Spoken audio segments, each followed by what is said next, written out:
बाबा है जी। जो मुसलमानों में जो रोजा पकड़ते हैं है तो उसका अर्थ क्या है? उसका अर्थ ये है, उसका नाम उन्होंने दिया है रमजान का महीना। किसका महीना? कृष्ण जान का महीना नहीं, अल्लाह मियाँ या अल्लाह जान का महीना नहीं। क्या नाम दिया? रामजान का महीना। और उस रामजान के महीने में जो रोज व्रत लेते हैं न खाने पीने का, उसका नाम दिया है रोजा। क्या? रोजा। रोजा अर्थात माने रोजा, एक दिन भी मिस न कर है। तो भगवान बाप ने उनके लिए ये पक्का कर दिया कि हम रोज आवेंगे। तो तुम भक्ति मार्ग में रोज हमारी नमाज पढ़ना।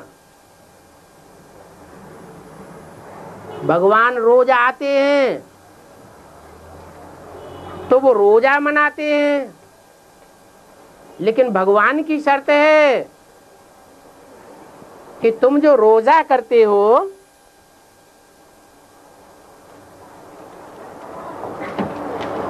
वो रोजा कबूतरों वाली बात है। क्या? कैसे?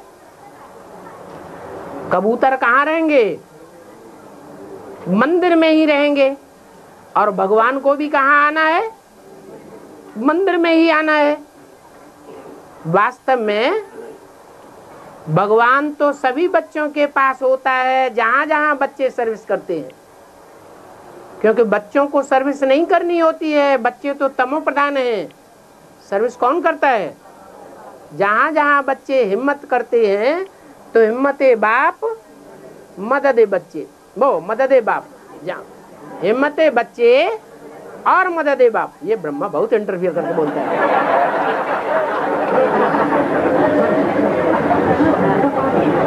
तो बच्चे हिम्मत करते हैं और बाप मदद करते हैं।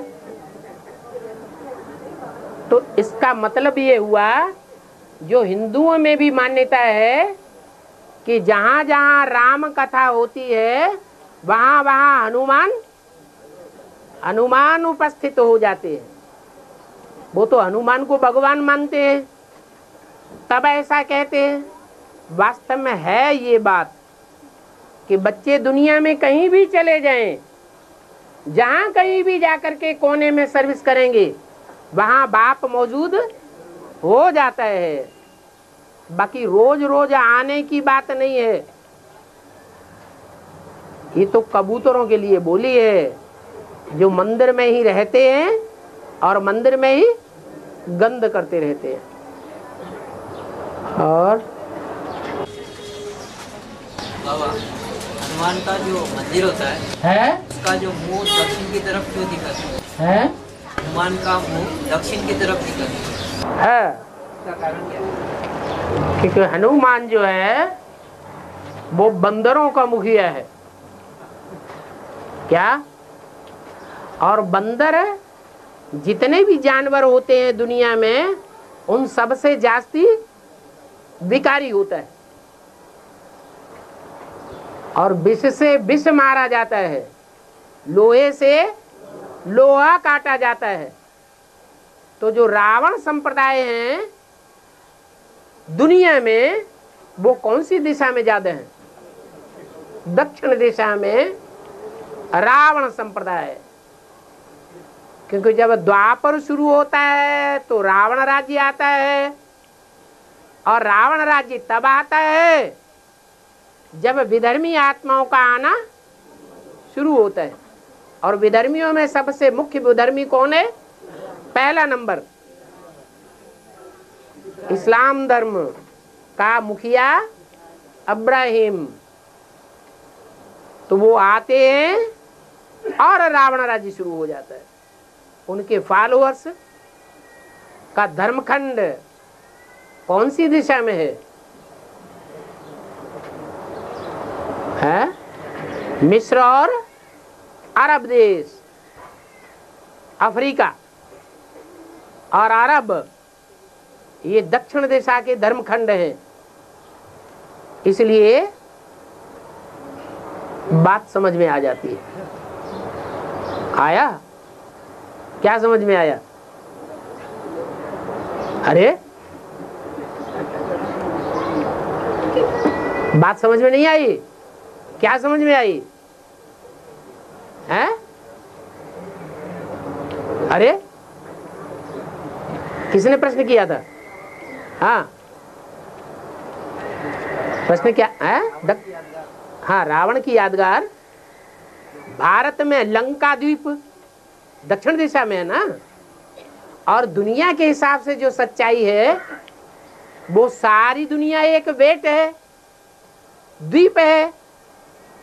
तो उसमें जो इस्लाम धर्म है, सब विधर्मियों का मुखिया, उसका धर्मखंड है दक्षिण दिशा। इसलिए दिखाते हैं हनुमान का मुख किस दिशा की ओर, क्योंकि उनको युद्ध किससे करना है? रावण से ही युद्ध करना है। भगवान राम जंगल में पहुंचते हैं, कांटों के जंगल में, तो किससे दोस्ती घटती है? बंदरों से। बंदरों के मुखिया हनुमान से, अंगद से। किस लिए? रावण से युद्ध लड़ने के लिए। तो रावण से युद्ध रखने के लिए, लड़ने के लिए हनुमान को, अंगद को, बंदरों को किस ओर मुखातिब होना चाहिए? है दक्षिण दिशा की ओर, जहां रावण रहता है।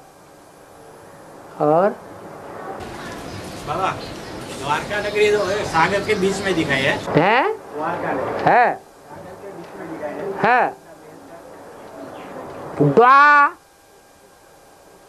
द्वा शब्द से ही साबित होता है दो, दो अरिका। जैसे पहिए की अरें होती है ना, हमारे झंडे में जो चक्र रूपी पहिया दिखाया है उसमें 24 अरें दिखाई गई है। 12 दूनी 24। वास्तव में ये 12 राशियां हैं जिनमें सारी दुनिया के मनुष्य मात्र बटे हुए हैं।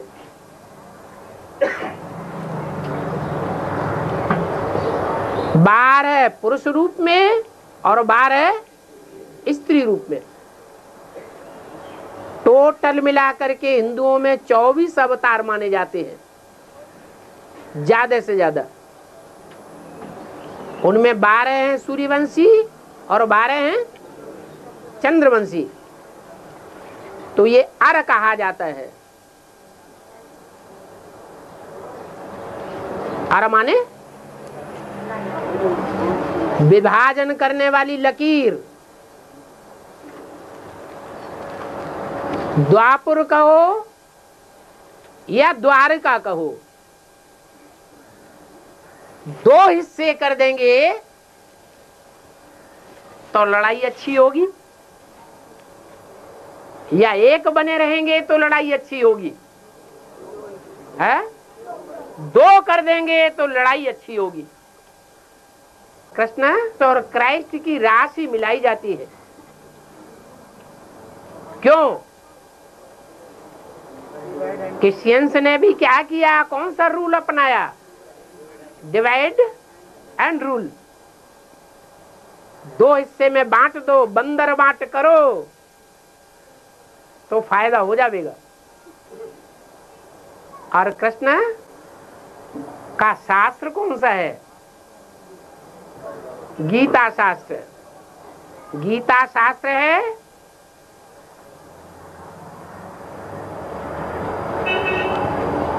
ऐसा शास्त्र जिसमें दुनिया की आबादी बहुत कम कर दी जाती है। अर्थात जो दुनिया में बढ़ी हुई आबादी है, उस आबादी को नष्ट करना ये गीता का मुख्य ध्येय है। सभी धर्मों में आबादी बढ़ती जा रही है। भगवान आता ही है ये आबादी को कम करने के लिए। गीता है ही कौन सी प्लानिंग का शास्त्र? फैमिली प्लानिंग का शास्त्र। तो ये युक्ति अपनाते हैं क्या? द्वारिका 2 हिस्सों में बांट दो। तो 2 हिस्सों में जब बट जाता है, स्वदेशी और विदेशी, कौरव और पांडव, तो अच्छा युद्ध चलता है। युद्ध चलता है तो जो सच्चा वर्ग होता है वो जीतता है और झूठा हार जाता है। तो नाम पड़ा है द्वारिका। और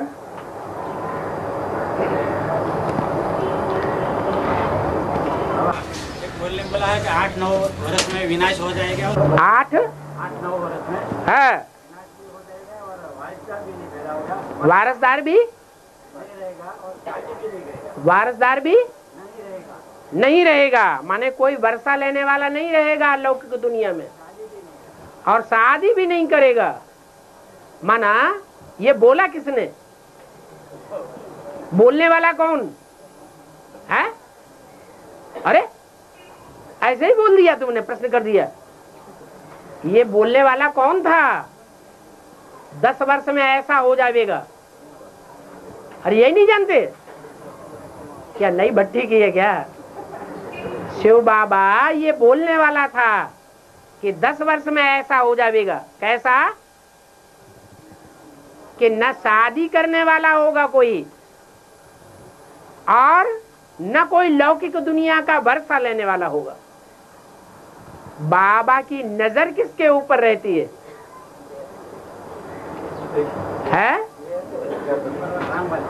जो बेहद के बच्चे हैं, उन बेहद के बच्चों के ऊपर नजर रहती है। इस मनुष्य सृष्टि पर 2 ही बेहद के बच्चे हैं बाप के। उनमें एक हीरो पार्टधारी और दूसरा हीरोइन पार्टधारी। राम और कृष्ण की आत्माओं के लिए सारा ज्ञान है जो उनको धारण करना है, और उन्हीं का आधार लेकर के परमात्मा बाप सारा कार्य संपन्न करते हैं। जो आज की मुरली में भी क्या आया? अगर इन 2 को निकाल दिया जाए तो बाप भी इस दुनिया में कुछ नहीं कर सकता। तो ये 2 आत्माएं बाप के ज्ञान को पूरा धारण करने वाली है।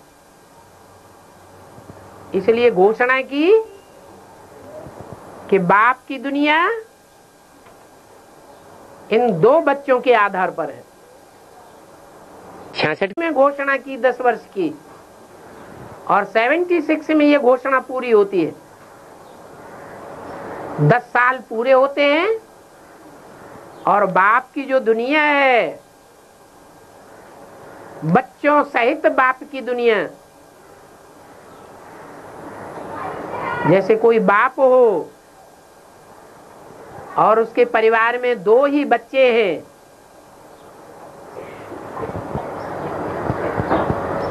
और बच्चे खलास हो जाएं, तो बाप कहेगा मेरी दुनिया उजड़ गई।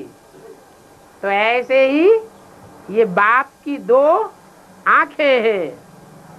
जैसे आंखें फूट जाती हैं तो दुनिया खत्म हो जाती है। तो उन 2 बच्चों के लिए बोला कि 10 वर्ष में लौकिक दुनिया इनकी खलास हो जाती है। तो लौकिक वर्षे की बात खत्म हो जाती है और शादी की भी बात खत्म हो जाती है।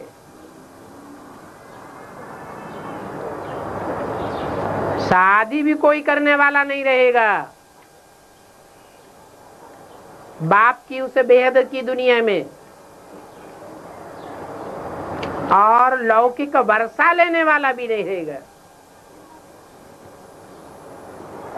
ये बाप की प्रत्यक्षता का वर्ष है। बच्चों के द्वारा ही बाप प्रत्यक्ष होता है। और 732 वार्तालाप में आया है कि सेवा करने के लिए अंश मात्र दिखावा करना पड़ता है। कैसे इसको थोड़ा एक्सप्लेन करें। सेवा करने के लिए अंश मात्र दिखावा करना पड़ता है। अंश मात्र दिखावा करना पड़ता है। ये शरीर है और शरीर के द्वारा ही सेवा करनी होती है। चलो मान लो कोई मनसा से ही सेवा करता है और मनसा सेवा भी करेगा तो मनसा के वाइब्रेशन तो दुनिया में फैलेंगे ना। और जो भी वाइब्रेशन फैलेंगे वो वाइब्रेशन शरीरधारियों को अनुभव होंगे या जिनको शरीर ही नहीं होगा उनको अनुभव होंगे? शरीरधारियों को अनुभव होंगे। तो अंश मात्र कहेंगे इसको। ऐसे वाचा की सेवा करते हैं वो तो प्रत्यक्ष हो ही जाती है। कर्मेंद्रियों से भागदौड़ की सेवा करते हैं वो भी प्रत्यक्ष हो जाती है। लेकिन अगर दृष्टि मात्र से भी सेवा करते हैं तो दृष्टि भी प्रत्यक्ष होती है। लेकिन वाइब्रेशन आंखों से भी देखने में नहीं आता, सिर्फ महसूस करने की बात है। जैसे हवा महसूस की जाती है, सुगंध महसूस की जाती है, तो ऐसे ही वो वाइब्रेशन की सेवा, मनसा की सेवा अंश मात्र, उसमें देह का पुट है। अगर देहधारी होगा तो वाइब्रेशन फैलाएगा। अगर देह ही नहीं होगी तो वाइब्रेशन भी नहीं फैला सकता। कोई कहे सूक्ष्म शरीरधारी है तो सूक्ष्म शरीरधारी जो है उसका देहभान ज्यादा कड़ा होता है या स्थूल देहधारी का देहभान ज्यादा कड़ा होता है? सूक्ष्म में ज्यादा ताकत होती है या स्थूल में ज्यादा ताकत होती है? जो सूक्ष्म देहधारी आत्माएं हैं, भूत प्रेत, उनका देहभान बहुत कड़क होता है।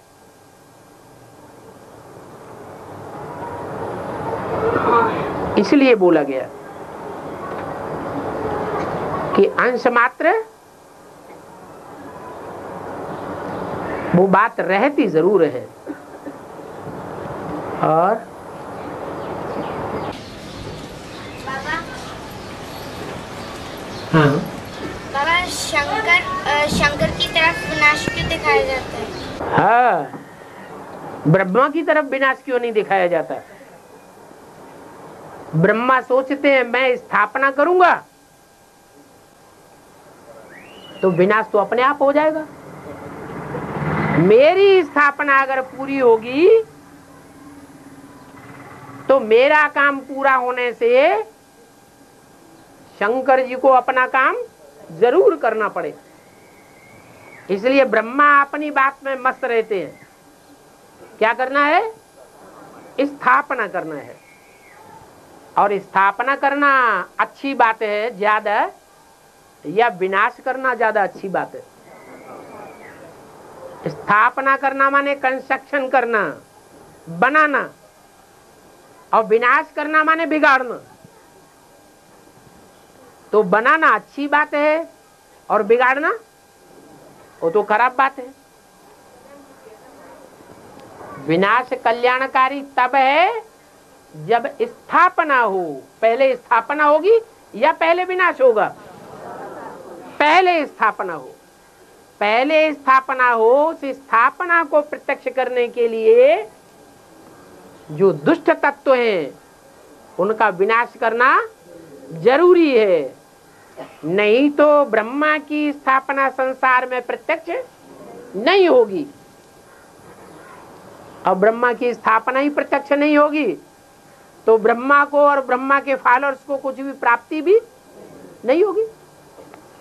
इसलिए शंकर को दिखाया गया है विनाश करने वाला, और विनाश करने वाला ज्यादा पावरफुल चाहिए या ब्रह्मा ज्यादा पावरफुल चाहिए? है क्यों?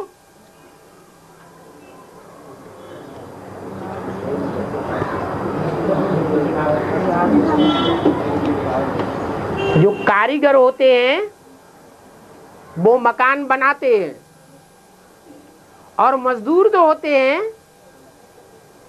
वो मकान को तोड़ते हैं। मकान बनाने में ज्यादा टाइम लगता है या बिगाड़ने में ज्यादा टाइम लगता है? हैं? बनाने में ज्यादा टाइम लगता है और बिगाड़ने में फटाफट बिगाड़ दिया जाता है। तो जो मकान फटाफट बिगाड़ा जाता है उसका ध्येय क्या है? उसका ध्येय है कि जब तक पुराना गिरेगा नहीं तब तक नया बनेगा नहीं और प्रत्यक्ष भी नहीं होगा। और ये काम ताकतवर जो होते हैं वो ही कर पाते हैं। मजदूरों में ज्यादा ताकत होती है या इंजीनियर्स, उनमें ज्यादा ताकत होती है? प्योरिटी की पावर ज्यादा किसमें होती है? मजदूरों में ज्यादा ताकत होती है या इंजीनियर में ज्यादा ताकत होती है? मजदूरों में ज्यादा ताकत होती है। बिना प्योरिटी के कोई भी काम संपन्न नहीं हो सकता। धर्म पिताएं अपने फॉलोअर्स के मुकाबले ज्यादा पवित्र थे या कम पवित्र थे? ज्यादा पवित्र थे। वो धर्म पिताएं पुराने धर्मों को, पुरानी परंपराओं को, पुरानी लैंग्वेज को, पुराने मत मतांतर को, पुरानी चलन को, पुरानी परिस्थितियों को नहीं बदले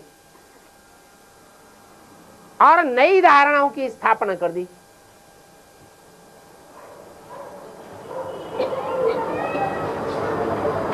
तो रिजल्ट क्या निकला? दुनिया का उद्धार हुआ या पतन हुआ? पतन हो गया।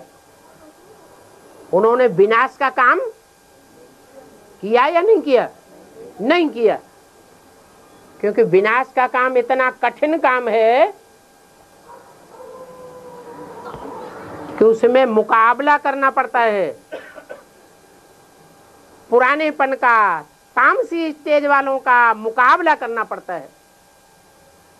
पुराने धर्म गुरुओं का, पुराणखंडियों का मुकाबला करना पड़ता है। इतने पावरफुल पवित्र धर्म पिताएं वो भी नहीं कर सके।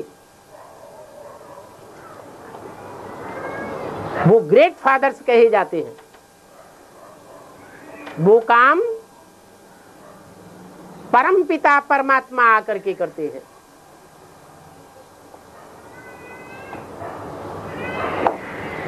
इसलिए वो कार्य करने के लिए जिसे निमित्त बनाते हैं, जरूर जितने भी धर्म पिताएं हुए हैं दुनिया में वो सब मनुष्य मात्र हुए हैं, और उन मनुष्य मात्र धर्म पिताओं का वो बाप होना चाहिए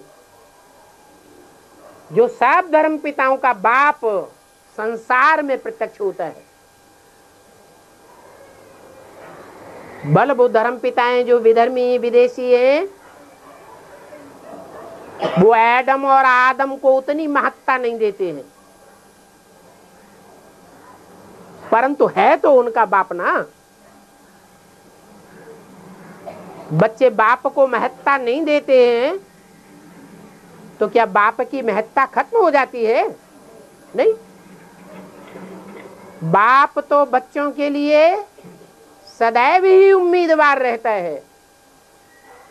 आज नहीं तो कल ये बच्चे सुधर जाएंगे, और सुधर जाएंगे तो सतो प्रधान धर्म पिताएं बन जाएंगे।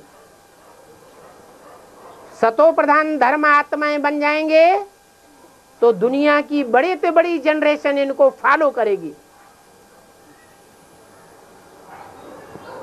फॉलो करने वाले भले अपने धर्म पिताओं को ही महत्ता देंगे अज्ञानता के काल में, फिर कभी न कभी तो ज्ञान पैदा होगा, सच्चाई कभी न कभी तो उघड़ेगी। तो अंत मते तो सबकी गति हो जाएगी। इसलिए जो विनाश का कार्य है, कल्पांतकारी जिसे कहा जाता है, सारे कल्प का अंत करने वाला, वो सबसे जास्ती पावरफुल है। इसलिए देव देव महादेव कहा जाता है। ब्रह्मा देव, फिर विष्णु देव, फिर उन दोनों देवताओं से महान देव शंकर को कहा जाता है। और आज मुरली में बाबा ने बताया अंदर वाले कबूतर हैं, अंदर जो है ये अंदर ही बैठे रहते हैं, बाहर निकलते ही नहीं सेवा के लिए, हैं? अंदर वाले सेवा करते हैं, खाने के लिए करते हैं कि अतिथि सत्कार के लिए करते हैं? लक्ष्य क्या है? लक्ष्य देखा जाता है कि जो अंदर हैं, जिनको 16 घंटे सेवा करनी चाहिए, वो 16 घंटे सेवा करके अंदर भावना ये रखते हैं कि जो बाहर से आने वाले अतिथि हैं, बाबा के घर के मेहमान हैं, उनको सुख देना है या उनको दुख देना है? क्या लक्ष्य होना चाहिए? सुख देना। अगर है ये लक्ष्य तो कबूतर नहीं है।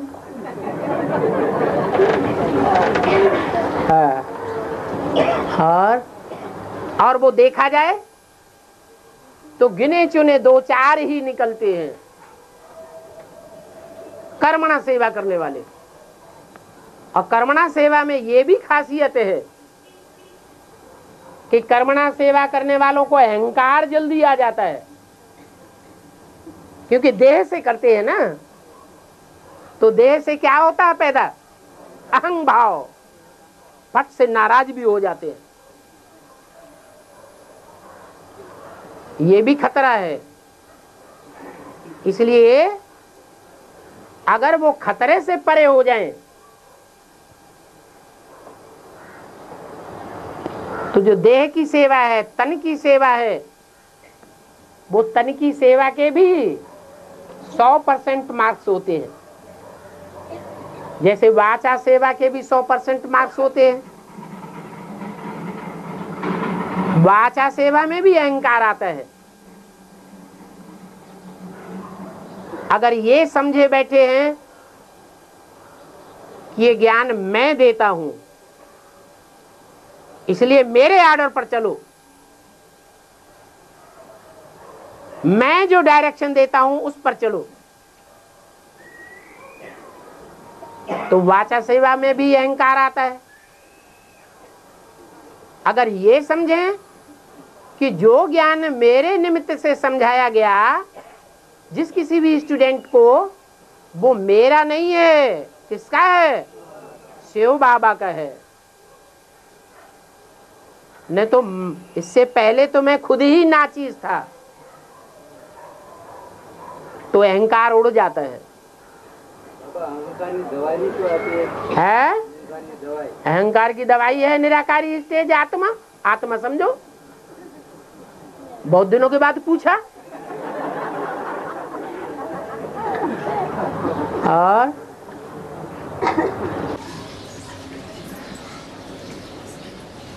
बाबा, हाँ जी, औरंगजेब है ना, शिवाजी के बच्चों को हाथ फोड़ देते क्योंकि वो औरंगजेब हाँ शिवाजी के बच्चे की आँख फोड़ देता है क्योंकि वो धर्म में उससे धर्म में कन्वर्ट नहीं होता है। तो अभी जो औरंगजेब है तो अभी इधर तो वो किसके हाथ फोड़ देता है, वो धर्म में कौन? माया आखिरी फाइनल पेपर लेगी या नहीं लेगी? है लेगी कि नहीं लेगी?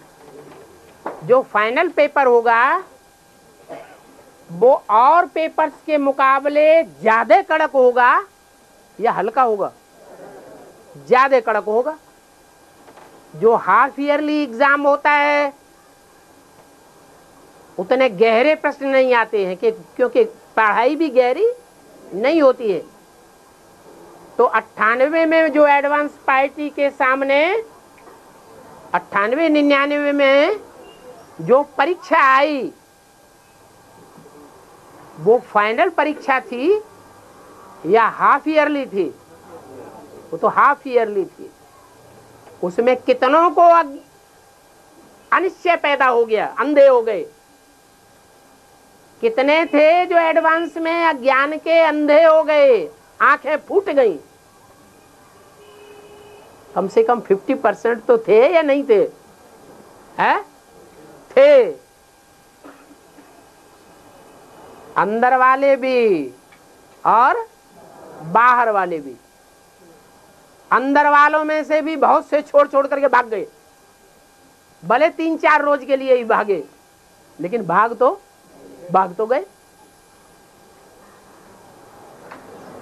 तो अंदर का असर बाहर वालों के ऊपर भी पड़ता है।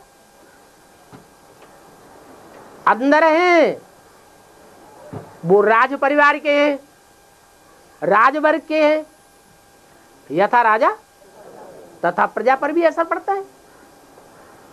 अभी होनी है कौन सी परीक्षा? फाइनल पेपर होगा। तो जो फाइनल पेपर होगा शिवाजी भगवान का बच्चों का क्या हाल होगा? माया उनको अंधा बनाएगी या नहीं बनाएगी?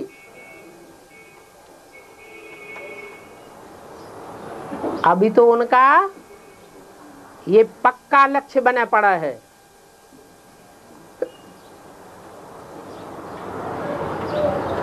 कि पहले तो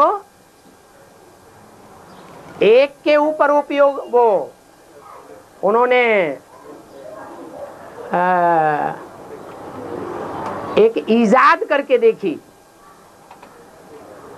एक के ऊपर उन्होंने परीक्षण करके देखा। माया के वार का, माया का वार होता है देवान का वार होता है, बाहुबल का वार होता है या आत्मिक बल का वार होता है? देवान का, बाहुबल का वार होता है। बाहुबल में देह के संबंधियों का बल भी आ जाता है, देह का बल भी आ जाता है, अस्त्र शस्त्रों का भी बल आ जाता है, झूठी वाचा का भी बल आ जाता है और नोटों की गड्डियों का भी बल आ जाता है।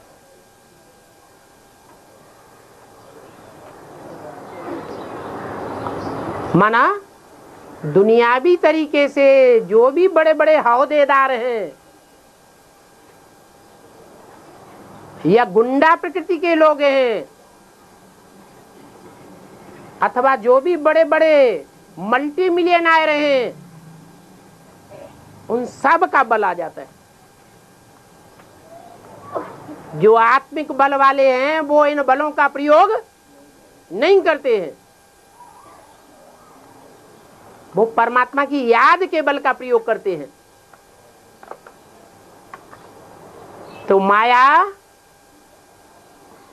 हाफ ईयरली एग्जाम में या मासिक एग्जाम में या त्रैमासिक एग्जाम में जिन बलों का प्रयोग करती है वो बल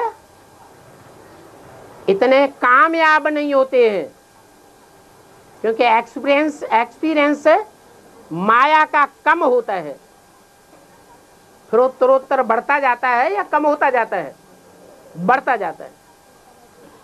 तो जो उत्तरोत्तर एक्सपीरियंस बढ़ता है माया बेटी का, वो पक्का कर लेती है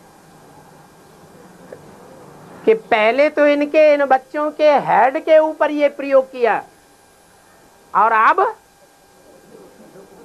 इन बच्चों में से जो एक एक हेड बन करके बैठे हुए हैं सबको पकड़ूंगी, सबके ऊपर उस बाहुबल का प्रयोग करूंगी। जैसे एक को नोटों की गड्डियों के नीचे दबाई दिया,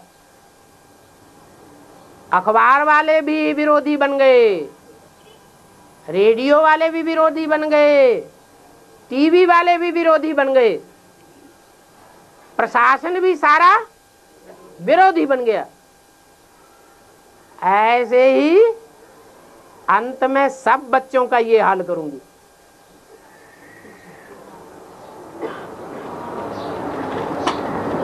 तो अज्ञान दुनिया में फैलेगा, ब्राह्मणों की दुनिया में, या नहीं फैलेगा? अज्ञान फैलेगा। अज्ञान फैलेगा माने अज्ञान में अंधे बनेंगे या नहीं बनेंगे? इन आंखों के अंधे होने की बात समझते हैं। हाँ, दुनिया में जो भी भक्ति मार्ग में हुआ है वो स्थूल रूप में हुआ है, और अभी सूक्ष्म रूप में बेहद की बातें होंगी।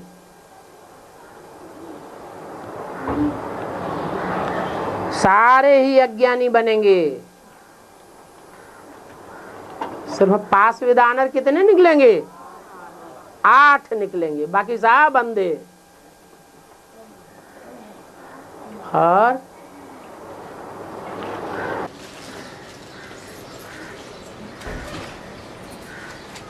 बाबा, काली शंकर के ऊपर पैर क्यों रखा जाता है? काली कहती है शंकर जी से कि तुम तो जगत पिता हो और मैं जगत माता हूं, मेरे बगैर तुम कोई काम नहीं कर पाओगे। तुमने जो लक़ब ले लिया है शंकर द्वारा विनाश, तुम कुछ नहीं करते हो क्या? सारा असुर संहारणी का टाइटल वास्तव में मेरा है, और जब मैं काम करती हूं तो मैं तुम्हारी छाती के ऊपर मूंग दलूंगी, मैं अपना प्रभाव पुरस्सर करूंगी या तुम्हारा प्रभाव होने दूंगी। तुम्हारे देह अहंकार के कारण वो उनकी छाती पर पांव रख देती है। और सूक्ष्म शरीर वाले आत्मा किसी में प्रवेश करके किसी की बात भी बता सकते हैं, मन की बात, और कहाँ भी कहाँ आप गए होंगे वो बात बता सकते हैं। कब मजमे लगाते हुए लोगों को नहीं देखा? जब मजमा लगाते हैं सड़क के किनारे तो किसी बच्चे को या आदमी को सुलाए देते हैं, उसमें आत्मा का आवेश कराते हैं और पूछते हैं इसकी जेब में कितने नोट हैं, टोटल कितने रुपए हैं, नोटों की गिनती कितनी है, या 1000, 500 या 100 के नोट कितने हैं। तो सच्चा बताती है झूठ बताती है? कैसे? तुम्हारी बात जो पूछी जा रही है उसके अनुकूल बताते हैं या कोई और उनके पास तरीका होता है? वो सूक्ष्म शरीरधारी आत्माएं हैं, उनकी गति बहुत तीव्र होती है मनसा की, इसलिए वो बहुत कुछ जान सकती है, लेकिन इतना नहीं जान सकती हैं जितना शिव परमात्मा बाप आकर के ज्ञान सुनाता है। वो जन्म मरण के चक्र से न्यारा है और भूत प्रेत आत्माओं का ज्ञान 63 जन्मों में ज्यादा से ज्यादा बंधा हुआ है। वो तो 84 के चक्र को जानने वाला है। और भूत प्रेत आत्माएं भी नंबरवार होती है। कोई ब्रह्म राक्षस होते हैं, कोई जिन्नात होते हैं, कोई खब्बीस होते हैं, कोई डाकिनी होती है, कोई पिशाचिनी होती है। जितने जितने धर्म हैं, जितने धर्मों की शाखाएं हैं, उन विधर्मी शाखाओं में से ये भूत प्रेत पैदा होते हैं।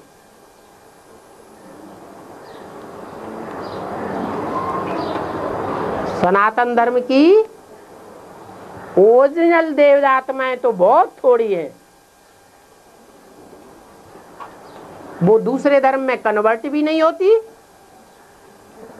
तो भूत प्रेत पिशाचों का रूप भी धारण नहीं करती। और औरंगजेब की आत्मा अभी ज्ञान में चल रही है। औरंगजेब जिस धर्म को फॉलो करता था, मूर्तियों का खंडन करता था, धर्म परिवर्तन कराता था जबरियन, उसका धर्म पिता ज्यादा पावरफुल या औरंगजेब ज्यादा पावरफुल है? धर्म पिता मोहम्मद ज्यादा पावरफुल हुआ। तो वही आत्मा अगर ज्ञान में नहीं होगी तो उसके फॉलोअर्स कहां से ज्ञान में होंगे? और ज्ञान में तो वो कभी होते ही नहीं, सिर्फ संदेश लेंगे। और संदेश भी माने या ना माने ये भी कोई जरूरी नहीं। जैसे बोला है मुरली में कि वो धर्म पिताएं भी अंत में आकर के सलामी बाप को भर करके जावेंगे, सिर्फ सर झुकावेंगे, बंदगी करेंगे, लेकिन अंदर से साकार बाप को मानेंगे नहीं। तो फिर स्वर्ग में आवेंगे? है? तो स्वर्ग में ही नहीं आवेंगे। और बाबा डाकिनी और पिशाचिनी, डाकिनी और पिशाचिनी, डाकिनी और पिशाचिनी जो बताए है, डकैती शब्द से बनता है डाकिनी, डाकू, डाका डालने वाली। पिशाचिनी बनती है पीछे पड़ने वाली। जैसे बोला है कीचक, उसका क्लैरिफिकेशन दिया है बाबा ने मुरली में। कीचक उनको कहा जाता है जो ब्रह्मा कुमारियों के पीछे पीछे फिरते रहते हैं, पीछा करते रहते हैं, उनको कीचक कहा जाता है। तो ऐसे ये शब्द हैं सूक्ष्म शरीर धारण करने वालों के एक्टिंग के आधार पर। और शास्त्रों में एक स्थान है वहाँ पर कली का प्रभाव नहीं पड़ता है, ऐसा शास्त्रों में स्थान है जहाँ पर कली का प्रभाव नहीं पड़ता है। कली का प्रभाव नहीं पड़ता है, ऐसा स्थान है। कलयुग का प्रभाव नहीं पड़ता है, हैं?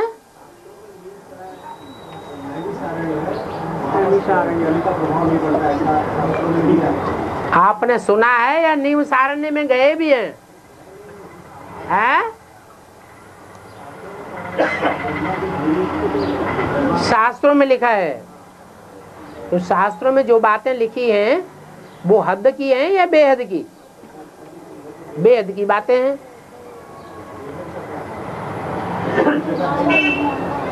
ये वर्तमान संगम युग की बातें हैं। नीमसार में परिक्रमा लगाते हैं 84 कोस की। वो भी 84 के चक्र की यादगार है।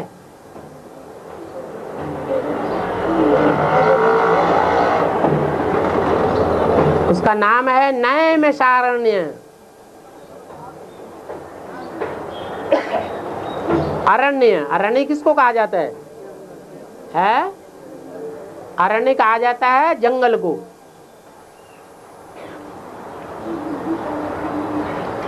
नैम बनता है नियम पूर्वक चलने वालों को, जो फॉलो करने वाले हैं वो नैमिषारण्य से कनेक्टेड है।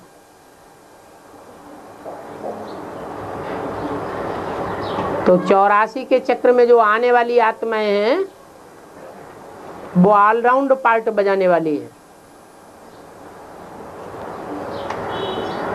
और ऑलराउंड पार्ट बजाने वाली जो आत्माएं हैं, उन पार्ट बजाने वाली आत्माओं में एक ग्रह है जिसका नाम क्या बताया अभी? शनिदेव, जिसको देवता कहते हैं।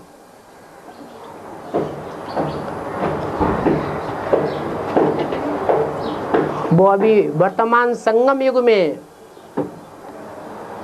ब्राह्मणों की जो दुनिया है उसमें जो ऑलराउंड पार्ट बजाने वाली आत्माएं हैं वो ज्यादा अनुभवी आत्माएं हैं, इसलिए उनके ऊपर असर नहीं पड़ता है।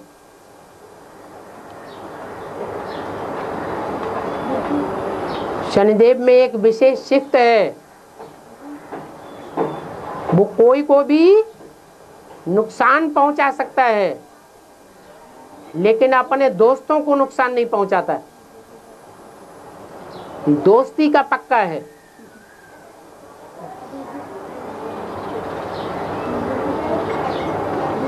तो इन 9 ग्रहों में से इनके अपने अपने ग्रुप भी हैं।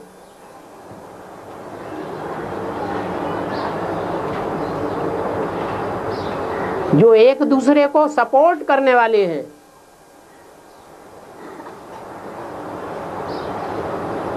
जैसे बृहस्पति गुरु है, वो किसको सपोर्ट करता है? सिर्फ देवताओं को सपोर्ट करता है, असुरों को सपोर्ट नहीं करता है। ऐसे ही शुक्र है, किसको सपोर्ट करता है?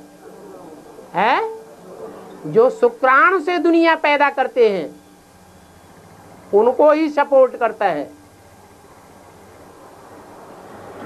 क्या?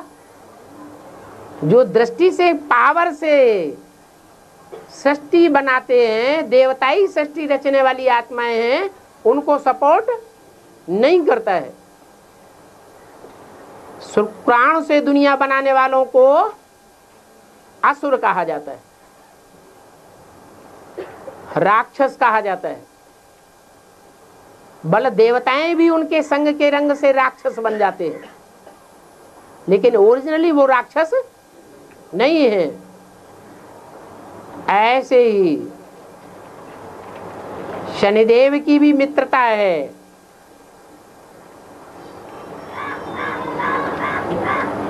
जिन ग्रुप्स के साथ उसकी मित्रता है उनके लिए ये बात लागू होती है, उनके ऊपर असर नहीं होता है। और ब्रह्मपुत्री नदी से ऊंची ऊंची चलकर कलकत्ते में नीचे आकर बांग्लादेश में चली गए, इसका बेहद क्या है? बांग्लादेश तो अभी बना है, पहले बांग्लादेश नाम नहीं था। क्या था? बंगाल था।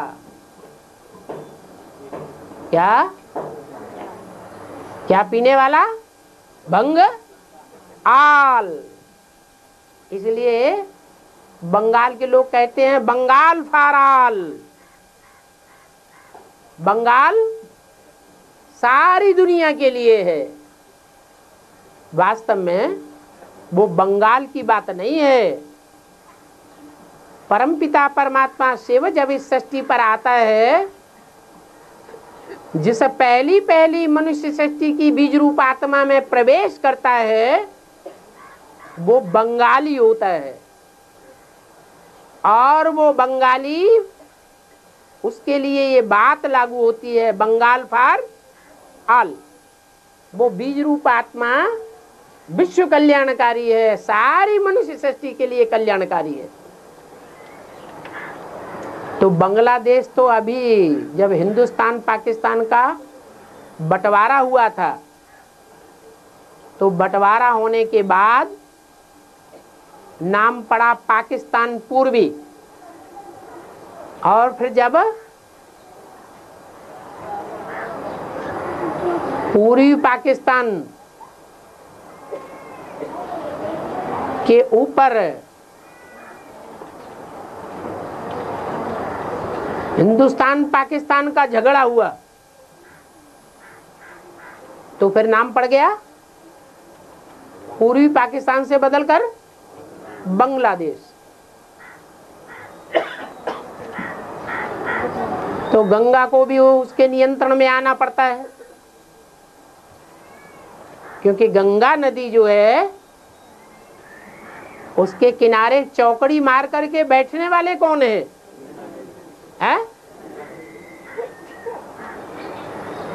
जो भी विधर्मी आत्माएं हैं वो गृहस्थ मार्ग के पक्के हैं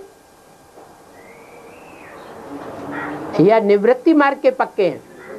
सब निवृत्ति मार्ग वाले हैं। अब वो चाहे भीष्म पितामह हो,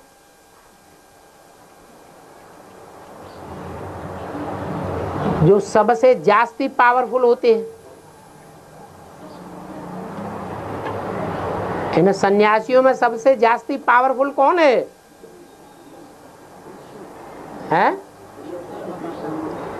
नहीं, इस्लामी, बौद्धिक, क्रिश्चियन आदि जो नाम गिने गए हैं विधर्मियों के, उनमें जास्ती पावरफुल है इस्लामी।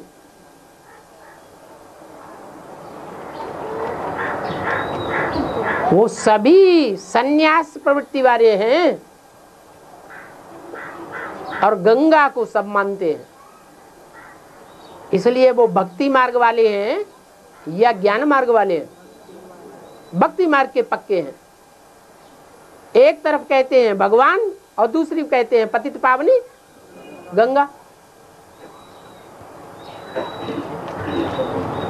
तो गंगा सदैव प्रवृत्ति मार्ग वाली है या निवृत्ति मार्ग की सिंगल देवी की भी उपासना लेती है?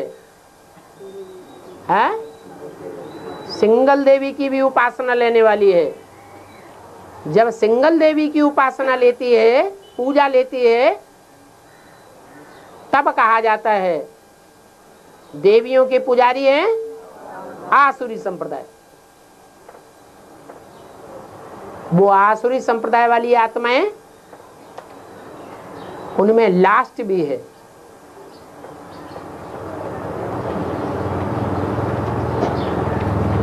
कौन?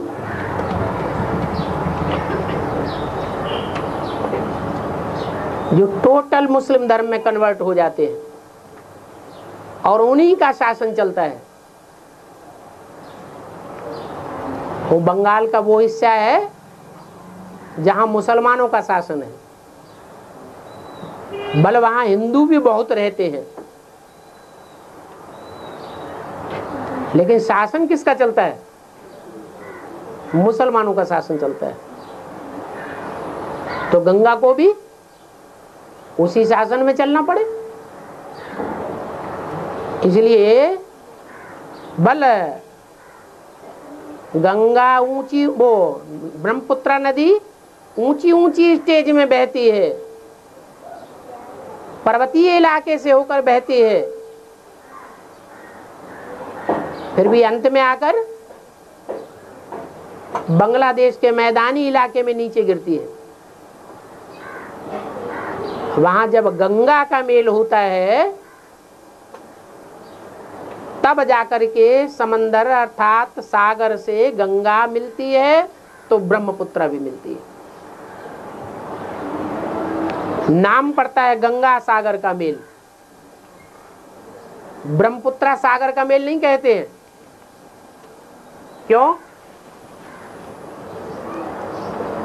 ब्रह्मपुत्रा तो ऊंची ऊंची स्टेज में मिलने वाली है, बहने वाली है और ज्यादा पानी से भरी पूरी रहती है।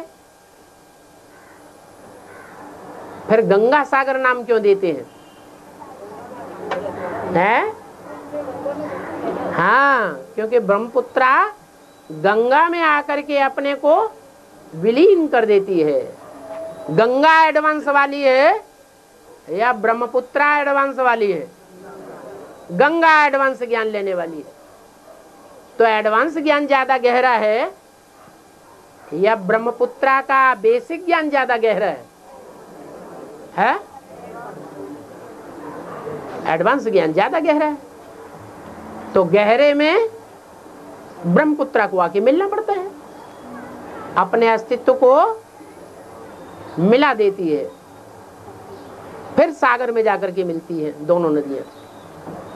फिर नाम पड़ता है गंगा सागर का मेला। और सनातन धर्म, बौद्ध धर्म, संन्यास धर्म से और कुछ क्रिश्चियन धर्म से भी माता के नहीं निकलते पवित्रता का पुरस्कार करने के लिए, और इस्लाम धर्म से ये नहीं निकलती है, इसका क्या अर्थ है? नीचे वालों ने समझ नहीं पाया, जरा जोर से बोलो। सनातन धर्म, बौद्ध धर्म, संन्यास धर्म से कुछ न कुछ माता के नहीं निकलते हैं पवित्रता का पुरुषार्थ करने के लिए, और मुसलमान धर्म और इस्लाम धर्म से नहीं निकलती है। नहीं निकलती है? यह कैसे? इस्लाम धर्म से कन्याएं माताएं नहीं निकलती है, ये कैसे? किसने कह दिया? जैसे बाहर की दुनिया में बाबा सन्यासी को देखने के मिलते हैं, बाहर की दुनिया में जैसे सन्यासी होते हैं, नन्स होते हैं, ऐसे मुसलमान धर्म से कोई होते नहीं ना? क्यों होते? क्यों नहीं? काले काले बुरकों वाली तुमने नहीं देखी कभी? अगर बाहर निकलती हैं तभी देखी, या बाहर नहीं निकलती है तो तुमने कहां से देख ली?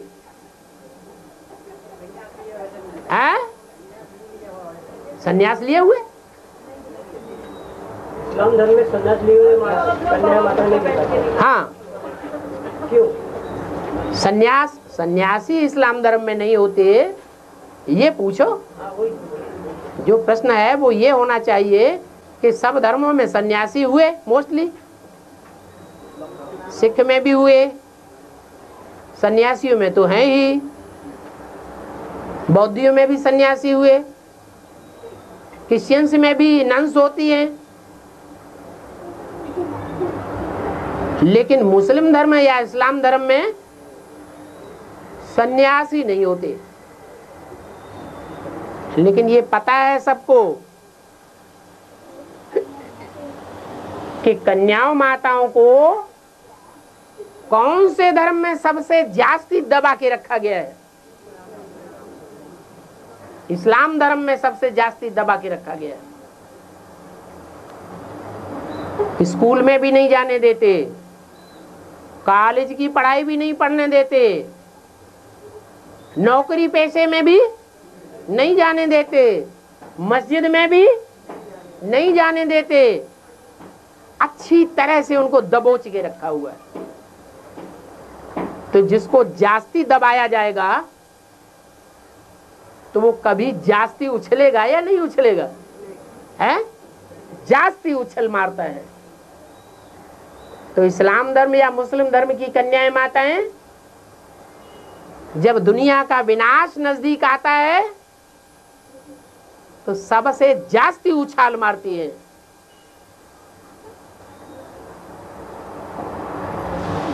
बेसिक ज्ञान में भी है आधार मूर्त, तो एडवांस ज्ञान में भी वो बीज रूप आत्माएं हैं जो अंत में तेजी से उछाल मारेंगी, जिनको महाकाली कहा जाता है।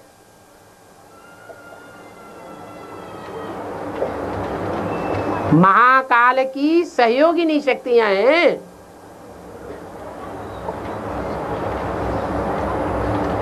और वो सारी दुनिया की परवाह नहीं करती है।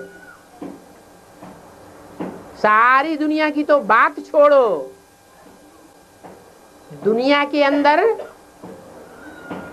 जो स्त्री जाति का अति नजदीकी संबंधी होता है, जिसे वो शौहर कहती है, उसकी भी छाती पर पांव रख देती है। कितने बड़े सन्यासी हैं, छोटे मोटे सन्यासी हैं या बड़े सन्यासी हैं? सबसे बड़े सन्यासी तो वो ही है जो घरघाट का पूरा त्याग करते हैं। और बाबा, काशी नगरी है, यहाँ 84 घाट दिखाया है। हाँ, इसमें कोई भी मर जाता है तो वहाँ जलाते हैं तो इसको मोक्ष मिलता है, ऐसे गायन बना है। हाँ, इसका वेद का अर्थ ये है कि 84 का चक्र गाया हुआ है मनुष्यों का।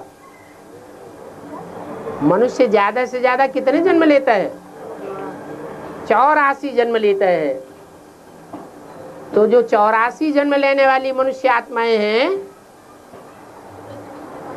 वो ऑलराउंड पार्ट बजाने वाली आत्माएं, वो 4.5 लाख हैं या 9 लाख हैं? 4.5 लाख। 4.5 लाख जो 84 जन्म है, उनमें से संगम युगी स्वर्णिम जन्म कहां से शुरू होता है? काशी नगरी से शुरू होता है या और नगरियों से शुरू होता है? काशी नगरी से शुरू होता है। जो फर्स्ट है सो लास्ट भी है, इसलिए फर्स्ट से लेकर के लास्ट जन्म तक 84 घाट का पानी पीने वाले हैं। इसलिए कहावत है, अरे इसने तो घाट घाट का पानी पिया है। कोई घाट ऐसा नहीं बचा जिसका पानी इसने न पिया हो। तो ऑलराउंड पार्टधारी हैं, बड़े अनुभवी हैं।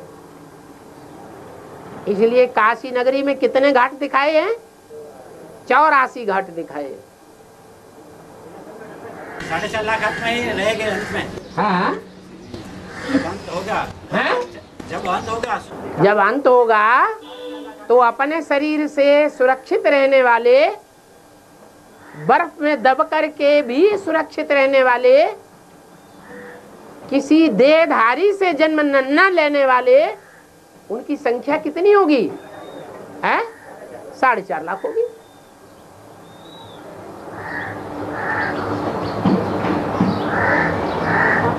वो 84 जन्म लेने वाले की श्रेणी में जो भी आने वाली आत्माएं हैं, उन सब के बीज है ना। बाबा, दुनिया में कुछ ऐसे लोग हैं जिनकी कोई वैल्यू ही नहीं आती।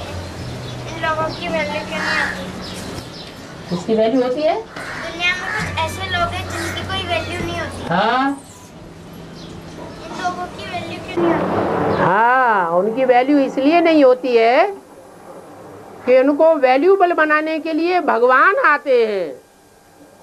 दुनिया में जिनको कोई वैल्यू नहीं देता, कोई महत्व नहीं देता, कोई जिनका मान नहीं देता, उनको कौन आकर के मान देता है?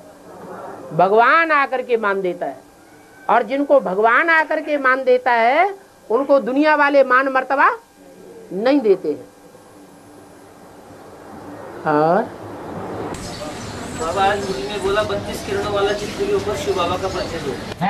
वैसे तो त्रिमूर्ति में शिव बाबा का परिचय दिया जाता है, 32 किरणों में तो शिव बाबा का। त्रिमूर्ति में तो 3 मूर्तियां हैं, और जो 3 मूर्तियां हैं उनके जो फॉलोअर्स हैं वो उत्तरोत्तर कम प्राप्ति करने वाले हैं या सबसे ऊंची प्राप्ति करने वाले हैं? उत्तरोत्तर कम प्राप्ति करने वाले हैं। जो ब्रह्मा को फॉलो करने वाले हैं वो बाप को तो पहचान ही नहीं पाते। जो विष्णु को फॉलो करने वाले हैं वो अंत में जाकर बाप को पहचानते हैं। तो राजा की कैटेगरी के हैं या रानी की कैटेगरी के हैं? वो रानी की कैटेगरी के आज हो जाते हैं। तो ज्यादा से ज्यादा प्राप्ति करने वाले कौन सी मूर्ति को फॉलो करने वाले हैं? हैं? जो सर्वोपरि मूर्ति है, जिसकी सबसे जास्ती खुदाइयों में मूर्तियां मिली हैं, वो सार्वभौम मान्यता प्राप्त करने वाली मूर्ति है। तो आपका जवाब तो हो गया। तो अलग से 32 किरणों का चित्र समझाना चाहिए। 32 किरणों का चित्र तब समझाएंगे, उसमें जो 32 गुण दिए हुए हैं, जब ये साबित करेंगे कि ये गुण और अवगुण साकार के होते हैं या निराकार के होते हैं। तो जो लिंग दिया हुआ है, उस लिंग को ऐसी मूर्ति में बिठाना पड़े जो मूर्ति वो निराकारी स्टेज को धारण करती है, तब समझावेंगे तो लोगों की बुद्धि में आवेगा। ये भी बोला कि ये ब्रह्मा का चित्र छिपा देना चाहिए, इसीलिए कि भक्ति मार्ग में भी ब्रह्मा को उड़ा दिया या मंदिर मस्जिद मूर्तियों में प्रत्यक्ष किया गया, उड़ा दिया।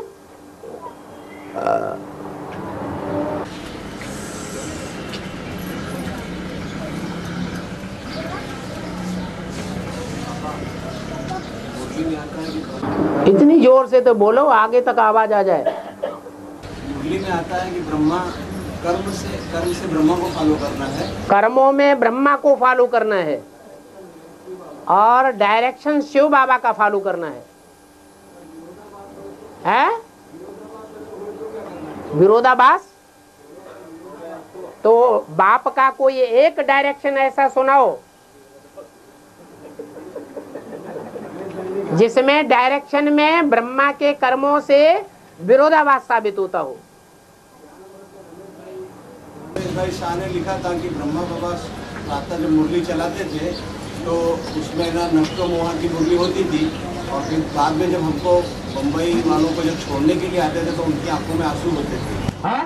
तो दोनों विरोधाभास हुआ है, दोनों विरोधाभास हुआ। नष्टो मोह, जिसको मोह होगा वो ब्रह्मा की वाणी थी। वो वाणी किसकी थी ये भूल गए? फिर थोड़े समय बाद में जब ब्रह्मा छोड़ने आते थे तो मतलब रोते, मतलब छोड़ने के टाइम में मोह आता था तो उनकी आंखों में आंसू आते थे। हाँ, फॉलो करना है और डायरेक्शन, दोनों जो विरोधाभास।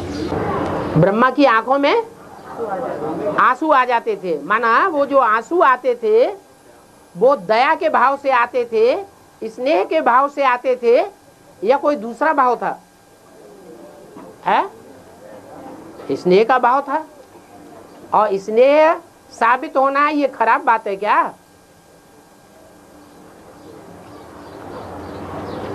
और जैसे आंसू आते हैं, कोई याद में आंसू आते हैं, बाबा की याद करने बैठेंगे तो उनकी आंखों से आंसू आते हैं। तो उन्होंने जब आंसू आए तो साकार को याद किया या निराकार को याद किया? साकार को याद किया। और साकार में भी अच्छे को याद किया या बुरे को याद किया? अच्छे को याद किया। तो अच्छे को याद किया, उसके शुभ कर्मों के आधार पर याद किया, तब आंसू आए, या भ्रष्ट कर्म को, दुखदाई कर्म को याद किया तब आंसू आए? हैं? शुभ कर्म को याद किया तो आंसू आए। तो अच्छे कर्मों की अगर शूटिंग करनी है, अच्छे कर्मों के आधार पर जन्म जन्मांतर के लिए, 83 जन्मों के लिए सुख प्राप्त करना है, तो ब्रह्मा के कर्मों को फॉलो करना है। ये पक्का याद करना है।